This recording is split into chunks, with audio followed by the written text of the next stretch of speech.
Queridos, vida eterna, salvação, nunca encontrei uma pessoa que dissesse que não quer. Vida eterna, salvação, sempre que perguntamos quantos querem, todos querem. Não importa o país onde viva, não importa a raça, não importa a cultura, não importa a religião, todos querem vida eterna, todos querem salvação. Só que a Bíblia, ela é simples e ela é direta, ela vai ao ponto. E eu quero convidá-lo para que abra a sua Bíblia agora em Atos capítulo 16, verso 30. Atos capítulo 16, verso 30. Vejam só a pergunta que aquele carcereiro, aquele que estava com Paulo na noite em que houve um grande tremor, não é? Que sacudiu as paredes da prisão, e Paulo e Silas foram libertos das cadeias que estavam prendendo suas mãos e seus pés. Vejam o que aconteceu em Atos capítulo 16. Vamos ler. A partir do verso 25. A partir do verso 25. Atos 16, verso 25 em diante. Abra sua Bíblia. Se alguém tiver dificuldade para achar, peça ajuda aí do vizinho, tá bom? Todos lendo a palavra de Deus. É interessante que a NDL falou aqui que muitas vezes ficam dúvidas porque muitos interpretam diferente. Eu quero dizer para você, NDL, e para você, meu querido irmão, que quem interpreta a Bíblia não está fazendo o papel de Deus. Não está fazendo a vontade de Deus. Ninguém que interprete a Bíblia. Qualquer pessoa que interprete a Bíblia está errada, 100% errada. Não acredite numa pessoa que interpreta a Bíblia. A Bíblia deve ser aceita literalmente. Você não precisa de um intérprete para a Bíblia. Você basta ter um dicionário de português. Quando você não entender a palavra, você vai aonde? No dicionário de português. Se você é americano, vai no dicionário de inglês. E sabem, queridos, quando vocês estiverem estudando profecia, e você não entender uma palavra na profecia, você vai na Bíblia. E a própria Bíblia vai dar o significado daquela palavra. Ontem nós vimos que em profecia, estrelas significam anjos. Em profecia, dragão é sinônimo de Satanás. A própria Bíblia diz, o dragão, que é a serpente, que é o diabo, a própria Bíblia diz. A Bíblia também diz que mulher, em profecia, é igreja. É a própria Bíblia que fala que mulher em profecia é igreja. A esposa esperando o esposo. Lembra das 10 virgens? Lembra do esposo vindo encontrar as 10 virgens? Então, queridos, a Bíblia interpreta a Bíblia. Isto é muito importante manter em mente.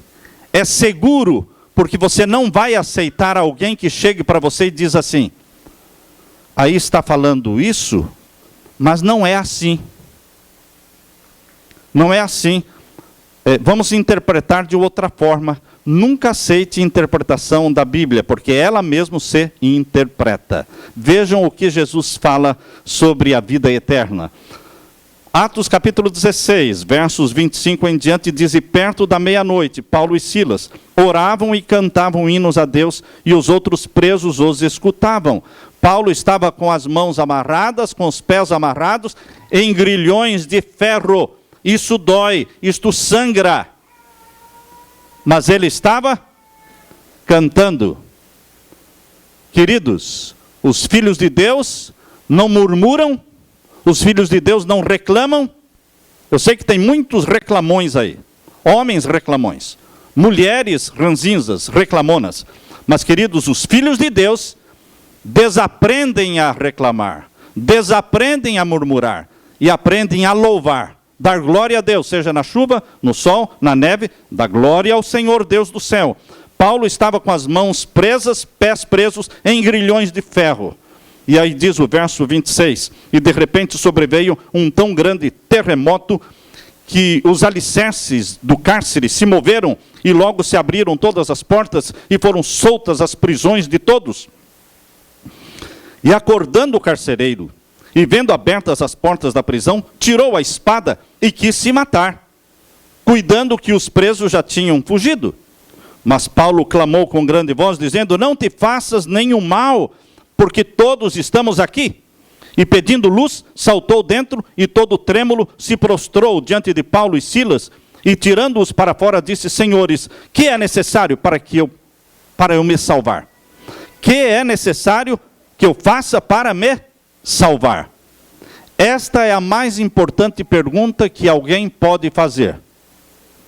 Não existe outra pergunta mais importante que essa. Sabem que o problema do ser humano não é dinheiro? Não é dinheiro. Quem tem muito dinheiro tem mais problemas. Sabe que o problema do mundo não é comida? Quem tem muita comida tem mais doenças. Mais doenças.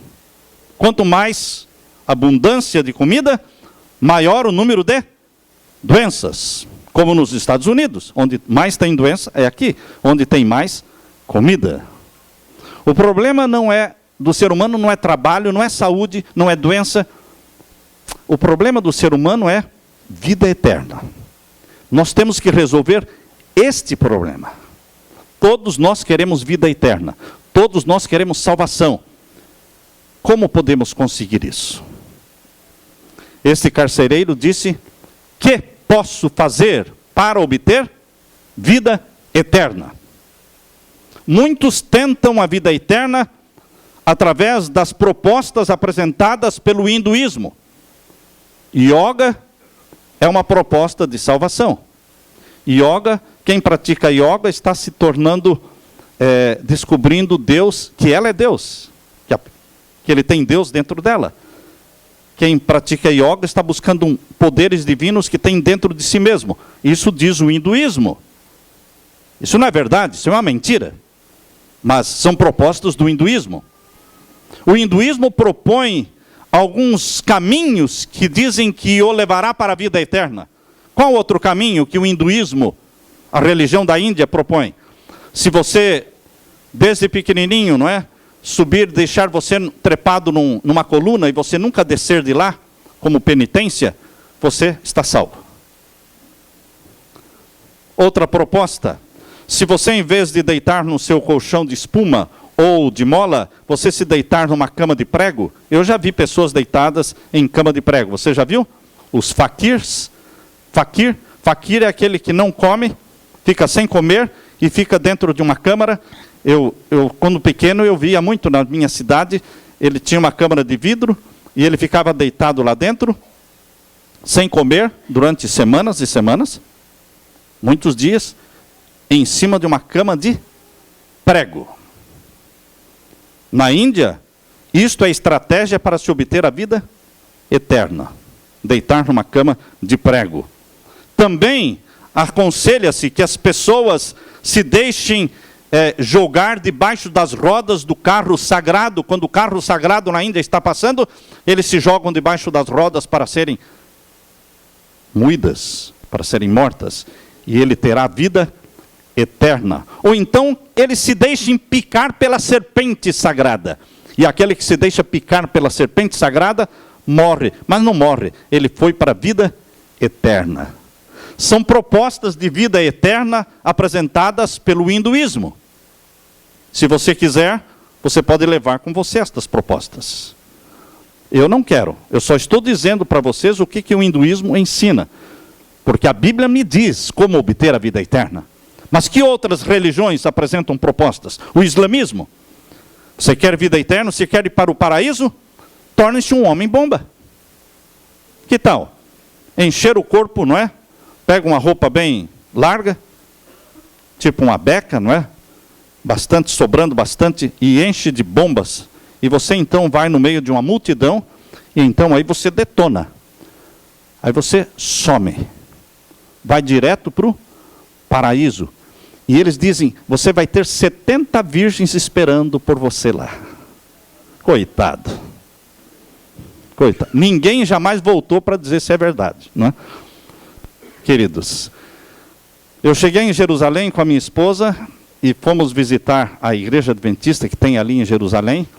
e conversei com uma professora de inglês.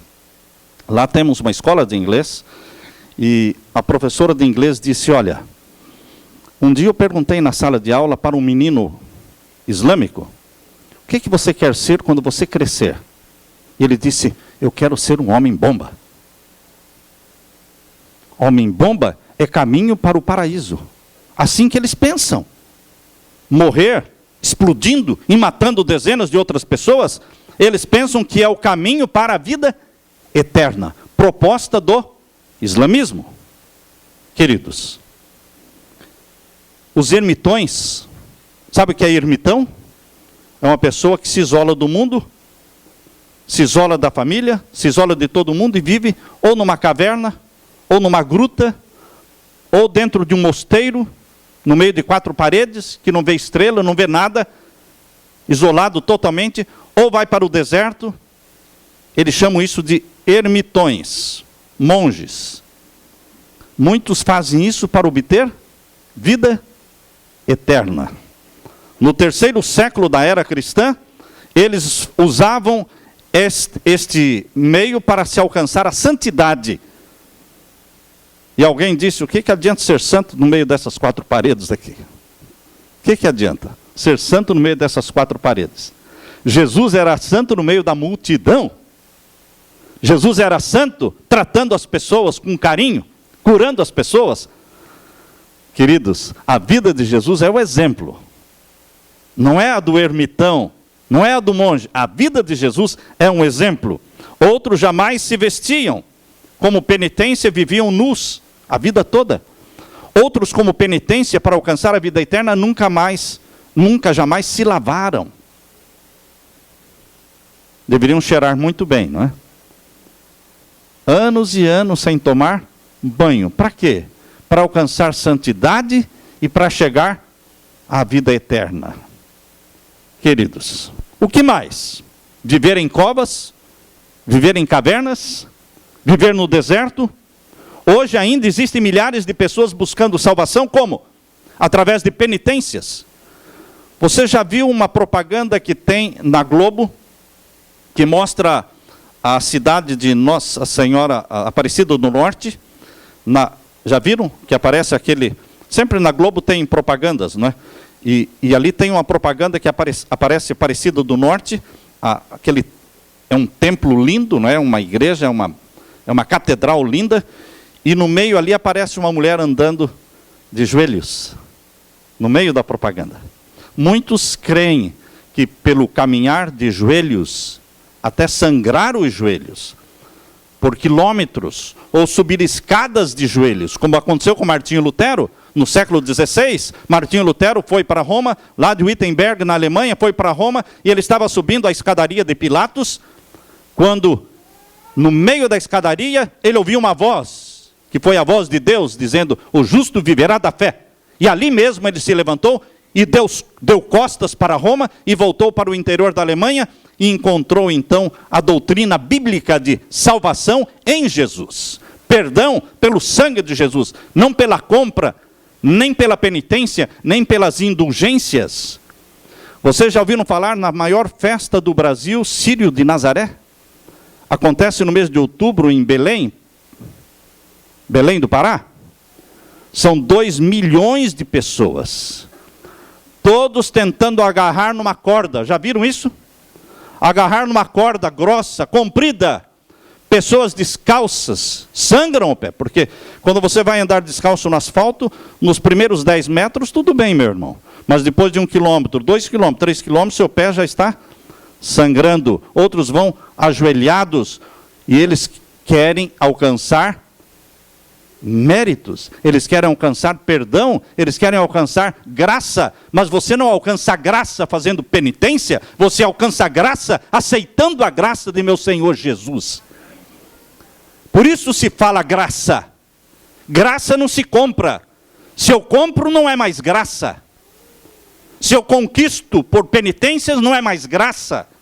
Eu quero alcançar a graça divina, pois lembre-se que graça é de graça. Você não compra, você não conquista, você aceita a graça do sangue do nosso Senhor Jesus. Como se salvar? Como obter a vida eterna? São caminhos e estratégias, queridos. Vamos voltar agora para Atos capítulo 16. Volte agora para Atos capítulo 16. Vamos ver aqui o verso 30. Verso 30. Todos com o olho na Bíblia? Um olho na Bíblia quando nós estamos lendo. Quando paramos de ler, aí vocês olham para mim. Quando eu leio, vocês olham para a Bíblia, para ver se eu estou lendo certo. Porque é exatamente como está escrito. Eu nunca vou dizer para você, olha meu irmão, isso está escrito assim, mas não é isso aí. Deixa eu explicar para você o que é isso. Não, o que está escrito, está escrito. Basta ter um dicionário de português. Vamos ler Atos 16, 30. E tirando-os para fora, disse, senhores, que é necessário que eu faça para me salvar? E eles disseram, crê no Senhor Jesus Cristo e serás salvo, tu e a tua casa. Simples. Alguém pode dizer, simples demais, pastor. Quando a coisa é muito simples, eu acho que não está certo. Pois Deus é simples. Sabem por que muitos recusam a semana da criação? Que nós já estudamos com vocês aqui, a semana da criação, de capítulo 1 de Gênesis. Sabem por que muitos recusam? Simples demais, pastor. Pois Deus é simples. Deus falou e tudo apareceu. Deus mandou e tudo passou a existir. Não, isto é simples demais. Jesus mostrou que isto é possível. Porque Jesus disse para o leproso, fique limpo. Ele não levou 10 anos para ficar limpo. Ele ficou limpo na hora. Deus disse para Moisés, toca as águas do Mar Vermelho. E ele tocou. E as águas não começaram a se abrir. Elas se abriram. Quando Jesus orou, Pai, multiplique estes pães e esses peixes. Foram multiplicados. Quando Jesus disse, Lázaro estava morto há 4 dias, venha para fora. Ele veio para fora. Queridos, Deus fala e tudo é feito.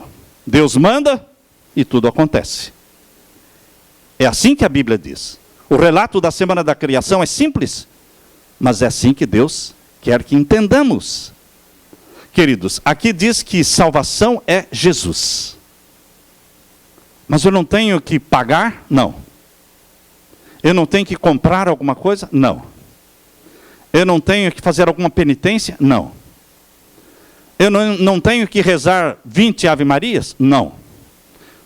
Eu não tenho que deitar numa laje de concreto no inverno, sem roupa, como penitência? Martinho Lutero fazia isso. Martinho Lutero, no inverno da Alemanha, ele se deitava numa laje de concreto, sem roupa, como penitência. Sabe quando ele alcançou paz de consciência, paz mental? Quando ele aceitou a Jesus como Salvador. O sangue de Jesus.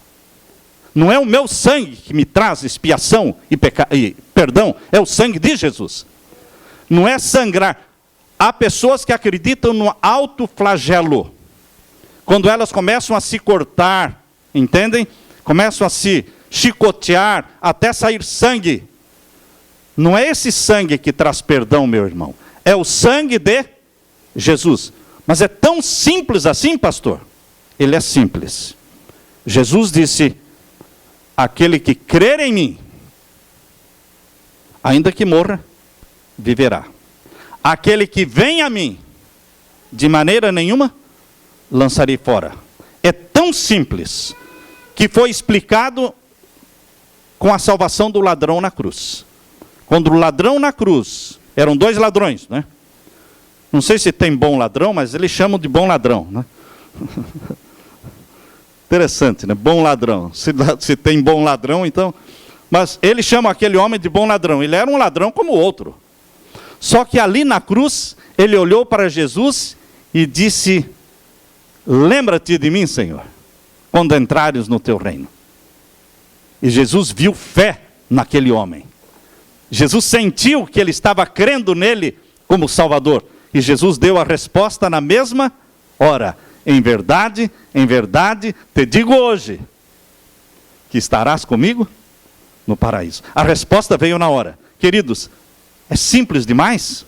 É simples demais. Basta crer em Jesus. Crer em Jesus e não precisa fazer nada para você se salvar, é crer em Jesus e você recebe a salvação instantaneamente. Salvação ocorre instantaneamente. Não leva 1 ano, 10 anos para você se salvar. Você se salva no momento em que você abraça Jesus como Salvador. Então, alguém que entrou perdido aqui nesta igreja, há possibilidade de alguém ter entrado aqui perdido? Sim, lógico. Mas se a pessoa entrou perdida aqui, ele não precisa sair perdido. E não precisa deixar sua carteira de dinheiro aqui não. Porque alguém vai pensar, eu não preciso sair perdido, mas ele vai pedir minha carteira. Não, irmão. Você precisa deixar carteira, nem dente de ouro, não é? Nada. Você pode sair salvo. Mas como? No momento em que eu fizer o apelo, para que você levante a sua mão, que você aceita Jesus como seu salvador pessoal, você tem que levantar a mão. Ah, eu tenho vergonha. Sorry. Então você não vai se salvar. Porque Jesus não teve vergonha de você.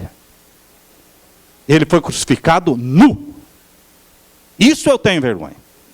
Homem é muito envergonhado. Homem é mais envergonhado do que mulher. Sabiam?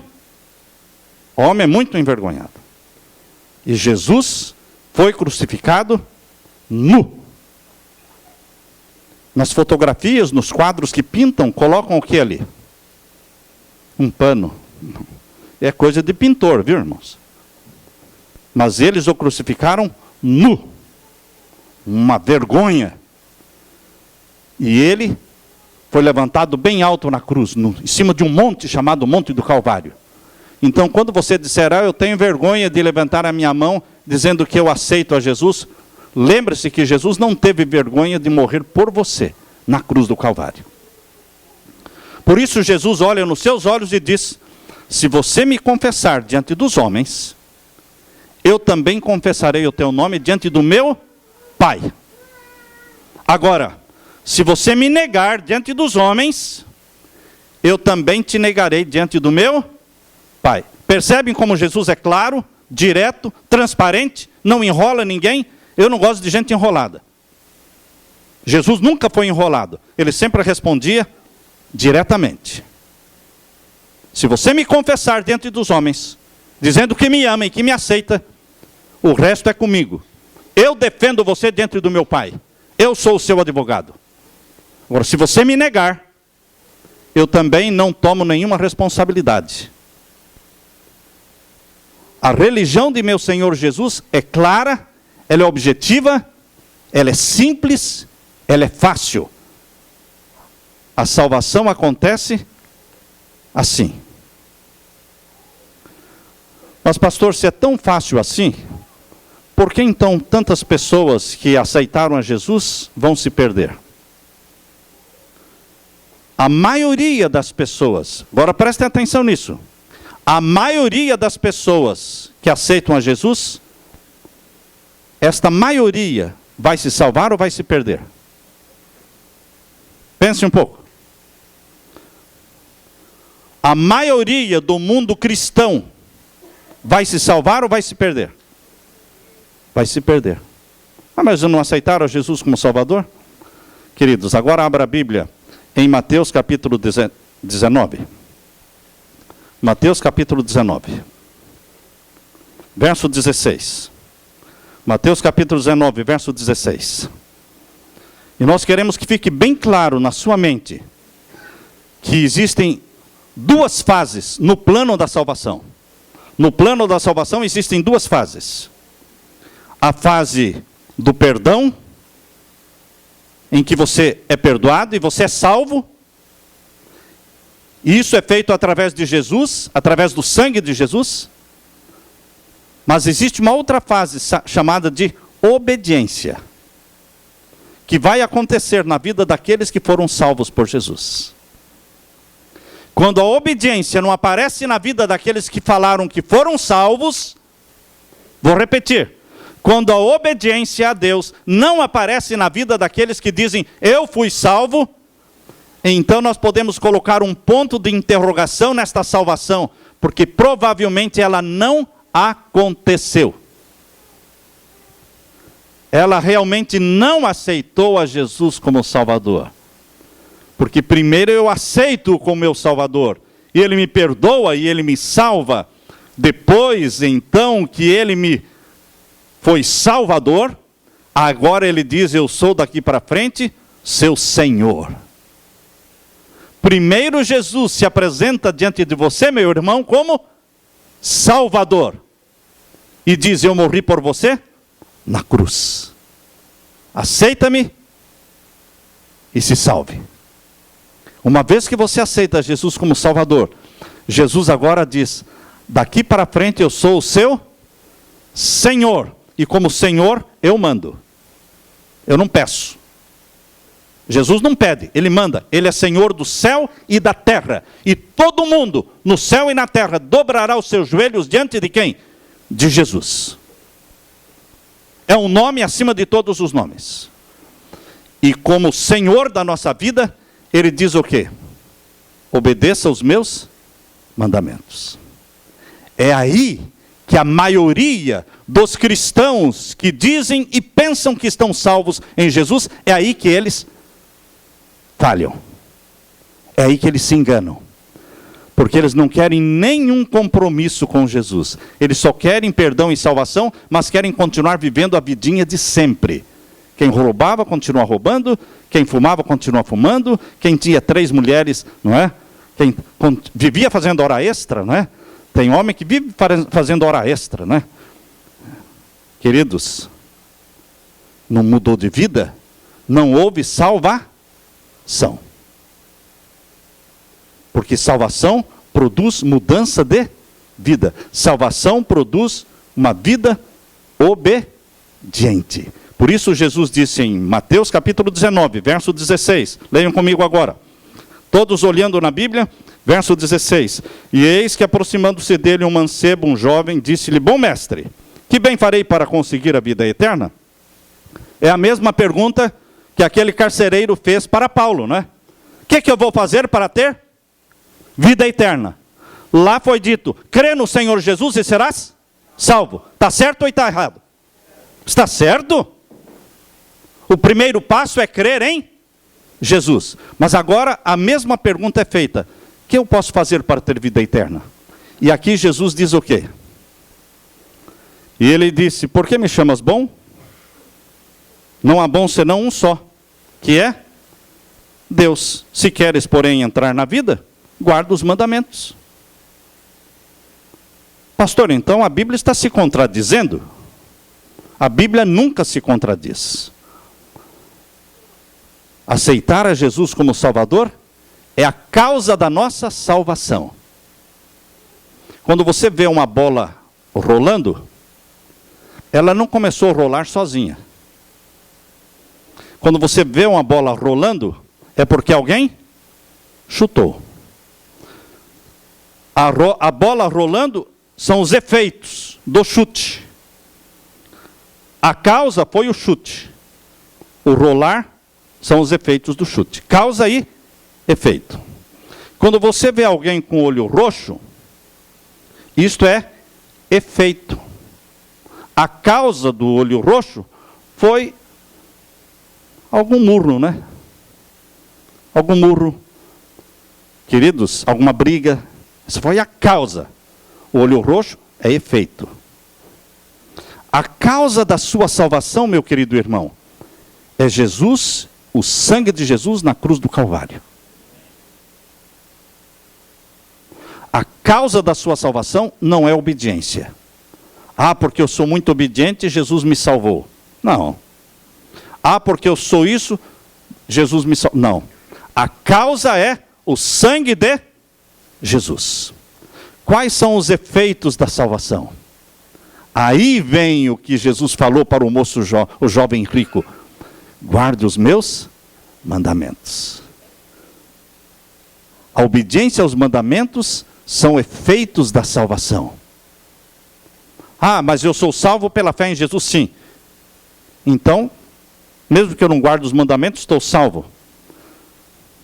É difícil você separar, meu querido.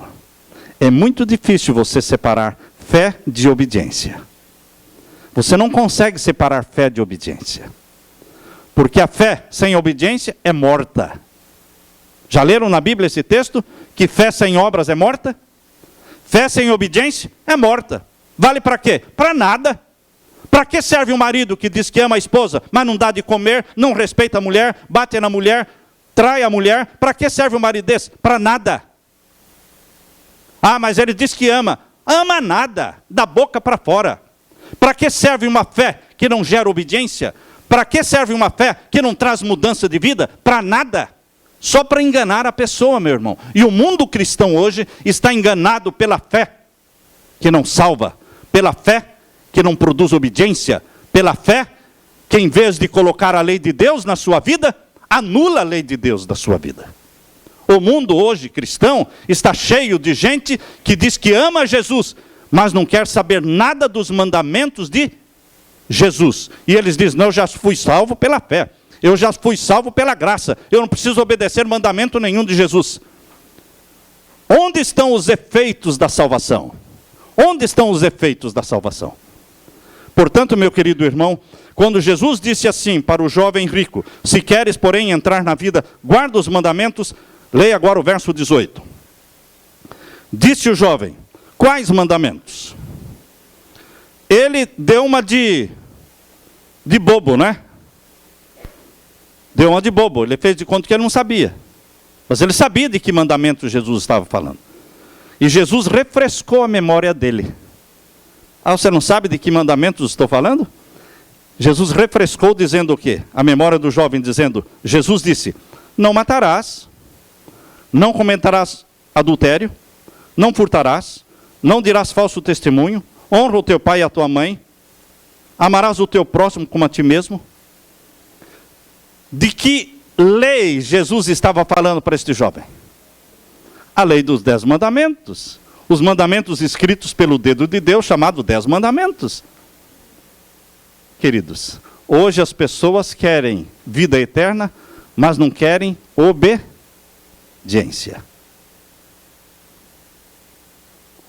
Não existe fé sem obediência. Eu quero que você leia agora Tiago, capítulo 2. Lá no finalzinho da Bíblia, tem o livro, a carta de Tiago. É bem no finalzinho da Bíblia, fica antes de Pedro. Antes de Pedro, fica a carta de Tiago, capítulo 2. Capítulo 2, Tiago, capítulo 2, vamos ler aqui o verso 17. Capítulo 2 de Tiago, verso 17. Todos acharam? Vamos ler juntos? Assim também a fé, se não tiver o quê? As obras, é morta em si mesma.